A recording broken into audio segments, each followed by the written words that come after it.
Look at her. She just erased 12 human lives with a single software patch and walked away with a multi-million-dollar penthouse in Manhattan. Now look at him, an honest man who saved a life, now wearing heavy federal handcuffs under a freezing December rain. Welcome to the brutal reality of the modern corporate food chain, where doing the right thing doesn't make you a hero, it makes you the absolute perfect scapegoat. Every ticking second in this corporate empire is a calculated transaction, a cold marketplace where your morality is just an expense they are looking to cut. Elias Thorne learned this truth too late, standing at the absolute bottom of a pyramid built on silicon, greed, and beautiful, devastating lies. At OmniMed Systems, code is law. And today, the law broke. 12 hearts stopped beating across 3 states because a subroutine in the Aegis 7 server decided to go dark. Elias stares at the monitor, the blue glow of the catastrophic error code illuminating the sweat on his forehead like radioactive rain. He knows this isn't a random glitch, it's a structural collapse, a ghost in the machine born from corporate greed and rushed deadlines. The server room is a massive cathedral of humming metal, a place where human error is buried under layers of silicon and absolute silence. He is entirely alone with a secret that could destroy an empire, and the silence of the room is suffocating. Claire Vane doesn't enter a room, she colonizes it. Her expensive heels click against the Italian marble floor with the precision of a guillotine, a sound that signals the violent end of someone's career.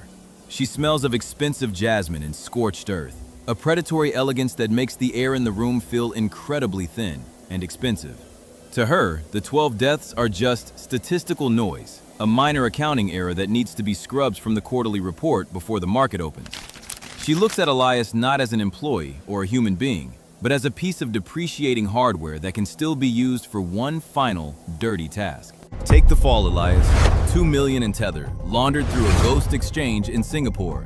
Your family stays safe, and all you lose is a reputation you can't afford anyway. Her voice is like pure silk wrapped around a razor blade, cutting through his morality before he can even find the words to protest. She places a sleek, black cold wallet on the desk, its tiny digital screen emitting a steady, pulsing blue LED light. It's a digital heartbeat, a beautiful token of corruption that feels heavier than iron. It's the exact moment the golden handcuffs snap shut, a weightless shackle that anchors his soul to her empire forever. Choice is a beautiful myth we tell the poor to keep them compliant. In this room, there is only the cold weight of pragmatic necessity. Elias thinks of his empty bank account, the stacking debts, and the invisible forces that have criminalized his survival. He isn't choosing to be a criminal. He's choosing to be a protector in a world that has priced him out of existence. The silence in the office is heavy, saturated with the smell of ozone and the invisible weight of the lives already lost to the system. He looks at the pulsing blue light and realizes that his free will died the moment he walked through that door. He clicks confirm. The haptic transaction chime is a high-pitched needle that pierces his eardrums, a sound that marks the exact second his narrative becomes corporate property. $2 million move through the digital ether, a stream of encrypted ones and zeros, carrying the weight of 12 souls and his own total erasure. The room feels instantly colder, the air conditioning calibrated to a precise, graveyard chill that numbs his bare skin. He has traded his reflection for a financial ghost, and the dark glass window seems to agree, showing only a hollowed-out version of the man he used to be. The press conference is a brutal firing squad of blinding flashbulbs and predatory questions. Despite the scrutiny you see here, we will not be deterred from our mission. Reading a script written by a public relations firm that specializes in corporate defense. Every word he speaks is a stone he is forced to swallow. Please, if we could just have some order. We have a lot to cover today. Makes it nearly impossible to breathe. Elias, over here. What do you Claire have to say? stands in the shadows Look at the camera, back of the Elias. auditorium. Are the Her eyes rumors like true? two cold, Just one unblinking question, marbles, please. Over watching here. her creation perform with the detached interest of a scientist. The flashing blue lights of the media cameras mimic the wallet, reminding him of his price. The handcuffs are real this time. Heavy steel biting viciously into his wrists as the federal agents lead him out into the cold night. The metal is freezing, but it completely lacks the chilling finality of the digital shackles Claire locked onto him 3 hours ago. As he is pushed into the back of the dark vehicle, he catches his reflection in the tinted window. A total stranger, a designated scapegoat, a man who traded his entire life for a pulsing blue light. The city passes by in a chaotic blur of corporate neon and heavy rain, a vast machine that has finally finished processing it. He is a line item moved to the losses column. Cell 402 is a minimalist masterpiece in total sensory deprivation, a box of raw gray concrete where time goes to die. The only consistent sound is the low electronic hum of the overhead fluorescent tube, a buzzing insect that never sleeps. Elias sits on the edge of the iron cot, his palm still feeling the phantom weight of the device that destroyed him. He waits in the dark for any news, for any confirmation that his sacrifice actually reached its destination. The air smells heavily of damp stone and stale bread, the absolute scent of a human life that has been stripped down to its barest, most painful essentials. 3 months into his sentence, a lawyer he has never seen before drops a sleek digital tablet on the metal table during a brief visit. A gift from a friend who doesn't exist, the man whispers, his eyes darting toward the blinking surveillance lens above. Elias taps the cold screen and his heart stops. It's a hidden directory from the deepest layer of the Aegis 7 server, a file titled Planned Obsolescence. The code wasn't broken by accident. It was engineered to fail from the very start, a calculated corporate strategy to trigger insurance payouts that dwarf their quarterly losses. The screen's cold blue light hits his face like a physical blow. He opens a video file buried in the drive, his own voice, his own face, confessing to a deliberate act of sabotage he didn't even commit. It's a flawless deepfake, a masterpiece of digital assassination so perfectly executed, it makes his actual memories feel like absolute lies. Claire didn't just buy his silence, she forged a permanent synthetic version of him that she can control forever. The blue LED of the tablet blinks mockingly as the video loops, showing an artificial Elias laughing about the tragedy.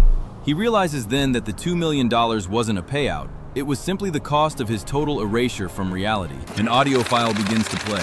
Claire's voice, recorded in the absolute sanctuary of her penthouse office. Elias is the perfect vessel.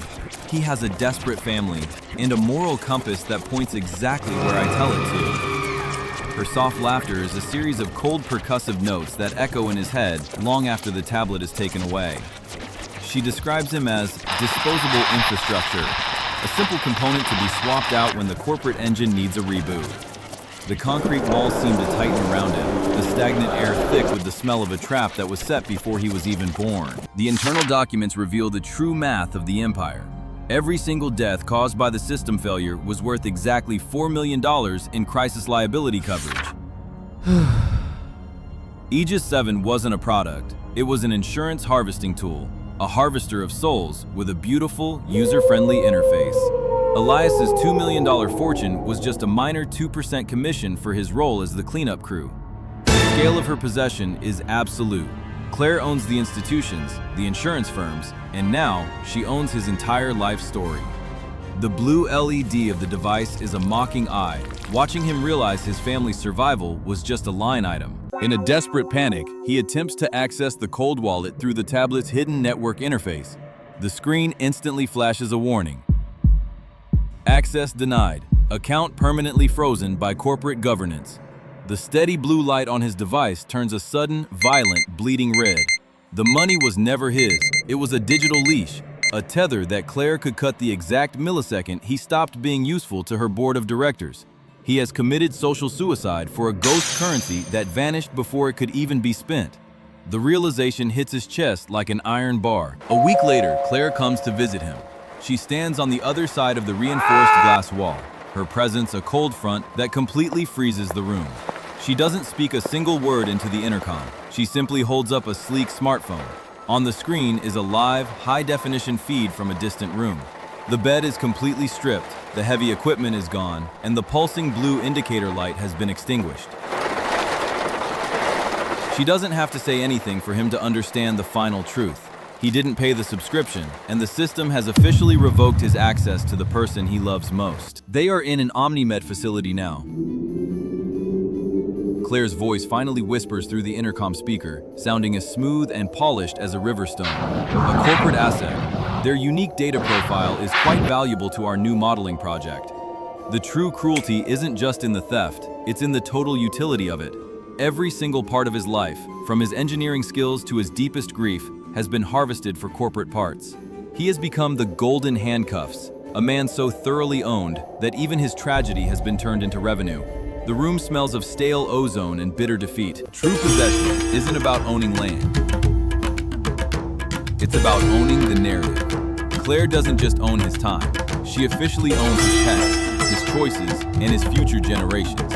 He sits on the concrete floor, watching the tiny blue LED of the tablet, the absolute last piece of technology he has access to. It pulses like an artificial heartbeat, a rhythmic, mechanical reminder that he is nothing more than a broken cog in a vast, predatory engine.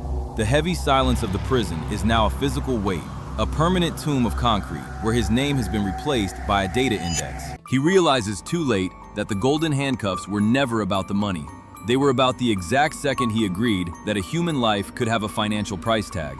The moment he sat down to negotiate his morality, he had already lost everything. The system didn't break his spirit. It simply waited for him to reveal exactly what he was willing to sacrifice to survive in a capitalist world. He is a ghost in the machine, a silent whisper in the corporate code, a man who sold his soul to a corporation and called it protection. The air tastes of cold dust and bitter salt. High above the clouds in a glass skyscraper, Claire Vane presses a sleek haptic button. Aegis 8 goes live to the public. It contains the exact same code, the exact same planned obsolescence, and a fresh queue of desperate employees waiting in the wings. The cycle repeats itself perfectly. A perpetual motion machine of death, liability containment, and record-breaking quarterly dividends. The blue LED on the new server racks begins to pulse, 1,000 tiny heartbeats for 1,000 new victims. The machine is always hungry, and it has already deleted the name Elias Thorne. Elias lies motionless on his cot, his eyes permanently fixed on the tablet's tiny LED light. Pulse, pulse, pulse. It's the only clock he has left in this world. He no longer knows if it's day or night, if his family is still breathing, or if Claire has already wiped his entire file from the mainframe. He is just a man in a concrete box, watching a blue LED light, waiting for the system to finally finish his deletion. The rhythmic wheeze of the old world echoes in his mind, a ghost that will haunt his silence until the light finally goes black.